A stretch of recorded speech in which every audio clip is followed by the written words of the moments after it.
ఉన్నారు. ఆయన యొక్క పరిశుద్ధాత్మ మన మధ్యలో పనిచేయుచున్నది. దేవుని స్తోత్రం కలుగును గాక. ఇంకొక మాట అంటాడు, ఈ ఆకాశమును పరిచిన వాడని నేనే కదా, ఈ ఆకాశమును విశాలపరిచిన వాడని నేనే, తర్వాత భూమిని పరిచిన వాడను నేనే, ప్రగల్భులను ప్రవచనములను వ్యర్థము చేయవాడను నేనే అంటున్నాడు దేవుడు. ప్రగల్భాలు పలికేవారు ఉన్నారు, ప్రవచనాలను వ్యర్థం చేయవాడు నేనే అంటున్నాడు దేవుడు.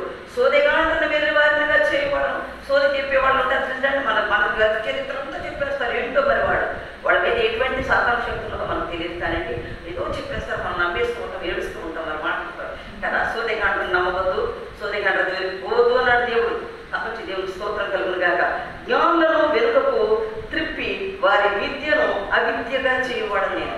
చాలా పెద్ద చదువు చదివామనుకుంటాం కదా, అని జ్ఞానవంతులకు నాకంటే జ్ఞానం గలవాడు ఎవరు లేడు అనుకుంటారు. కానీ అటువంటి జ్ఞానం గలవాడ వాడని అనుకున్న వాళ్ళు ఏం చేస్తాడు, అవిద్యవంతులుగా విద్యని పాపనీయులుగా చేస్తాను అంటున్నాడు దేవుడు. హల్లెలూయా, హల్లెలూయా. దేవుడి స్తోత్రం కలుగును గాక. కాబట్టి నేను ఒక్కొక్కసారి అనుకున్నాను, నేను MA BEd చదివాను, PhD చేశాను, కానీ ఈ చదువు నాకు ఎందులో పనికి రాలేదండి. కానీ దేవుడు ఏం చేశాడో తెలుసా, ఎక్కడ గవర్నమెంట్ ఉద్యోగాలు రాకుండా నన్ను ఇట్లా ఆయన సేవకై ఉపయోగించుకుంటున్నాను. ప్రైవేట్ హై స్కూల్స్లో చేశాను, లెక్చరర్గా చేశాను, కానీ ఎందులోనూ కూడా నాకు నెమ్మది లేదు. దేవుని వాక్యం దేవుని సన్నిధిలోకి ఎప్పుడైతే వచ్చానో నాకు నెమ్మది, శాంతి, ఆనందము. నీవు మరి అందరిలో కూర్చొని మాట్లాడుతూ దేవుని వాక్యం చెప్పాను దానిగా ప్రభు నన్ను నిలబెట్టుకున్నారు. దేవునికి వందనాలు చెల్లిస్తున్నాను. నా పేరు మీనాక్షి మనోహరం అండి, సరిపల్లి. తర్వాత నేను చెప్పాను కదా, చెప్పాడు. ఇంకొకటి ఏంటంటే, దేవుని కృప వలన అనేకమైనటువంటి ఇబ్బందులు. నా యొక్క వివాహ జీవితం బ్రాహ్మణాయం చేసుకున్నాను. ఒక పూజారి, ఆయన గుడులకి పూజారి. అటువంటి ఆయన నన్ను ప్రేమించాడు. ఆయన బహు తెల్లగా, నేను బహు నల్లగా. ఇటువంటి పరిస్థితులలో దేవుడి స్తోత్రం కలుగుగా. కానీ దేవా ఎందుకు నా వెంట వస్తున్నాడు, నేను నాకేమైనా పని దాచిపెట్టావా? దేవుడు పని దాచిపెట్టాడు. అతని తండ్రి 35 సంవత్సరాల పిచ్చివాడు, రోడ్డు మీద ఏరుకొని తింటున్నాడు. ఈ లోక కాల ఏమంటారు, ఈ పరిస్థితి, లోక పరిస్థితులు అతనికి ఏం తెలియవండి. అటువంటి ఆయనకి నాకు ఎంత పని పెట్టారు దేవుడు. హల్లెలూయా. ఓ ప్రభు, ఇతనికి నేను ఎలా పరిచర్య చేయగలను అన్న ఇంటికి తీసుకొచ్చినప్పుడు ఆకాశం వైపు చేతులెత్తి దేవుడిని అడిగారు. అదే నా జీవితంలో ఫస్ట్ ఆకాశం వైపు చేతులెత్తడం. మన ఆలయంలో చూసినట్లయితే చేతులెత్తి హల్లెలూయా చెప్పండి అంటే చేతులెత్తడానికి చాలా సిగ్గుపడుతూ ఉంటారు. దేవుని స్తోత్రం కలుగును గాక. దయచేసి ఎప్పుడైతే నీవు చేతులెత్తి హల్లెలూయా చెప్తావో, దేవానికి స్తోత్రం చెప్తావో, అప్పుడు దేవుడు గొప్ప కార్యాన్ని అందిస్తున్నాడు. నాకు తెలుసా. హల్లెలూయా, హల్లెలూయా. చేతులెత్తాం. హల్లెలూయా. దేవుని స్తోత్రం కలుగును గాక. దయచేసి దేవుని సన్నిధిలో దైవదాసులు ఏమైతే చెబుతూ ఉన్నారో ఆ మాటలు వినని ఎడలా దేవుడు ఏమంటాడు, నీవు ఆ సమయంలో నీవు సిగ్గుపడ్డావు కదా నా కుమారుడా, నా కుమార్తె, నిన్ను చూసి నేను సిగ్గుపడుతున్నాను అంటాడు దేవుడు కదండి. ఆ మాటలు ప్రత్యక్ష దైవ గ్రంథంలో మనకి ఎన్నో మాటలు చెప్పబడినవి. మనం ఎంతో భయభక్తులతో బైబిల్ పట్టుకుంటున్నాం, పవిత్ర గ్రంథాన్ని పట్టుకుంటున్నాం, కానీ సరైన రీతిలో కూడా మనం నడవలేకపోతున్నాం. నడచడానికి మనం ప్రయత్నం చేయవలసిన వారమై ఉంటున్నాం. దేవుడి స్తోత్రం కలుగును గాక.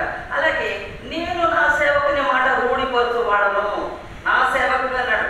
దేవుడి చేతిలో ఏర్పరచబడిన వారు మాత్రమే సేవకులుగా ఉంటారు కదండి, అవునా కదా?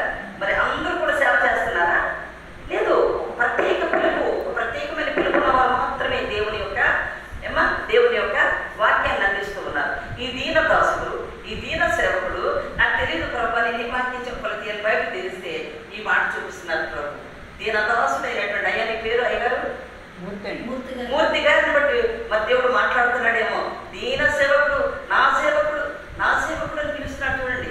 మరి దీన సేవకుడు, మరి నేను నా సేవకుని మాట రూఢిపరచబడను.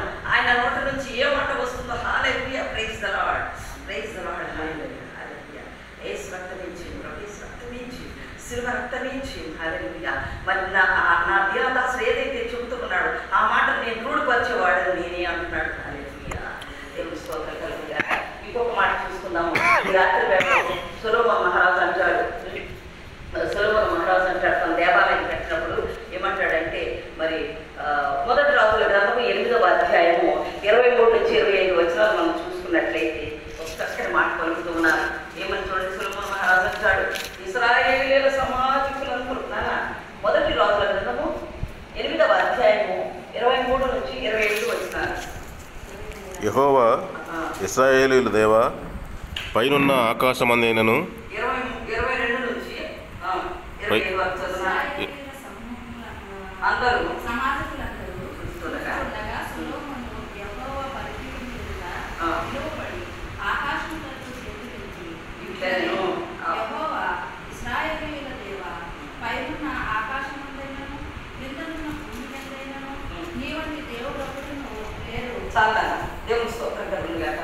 ఇశ్రాయేలు సమాజకులందరూ చూచుచుండగా సొలొమోను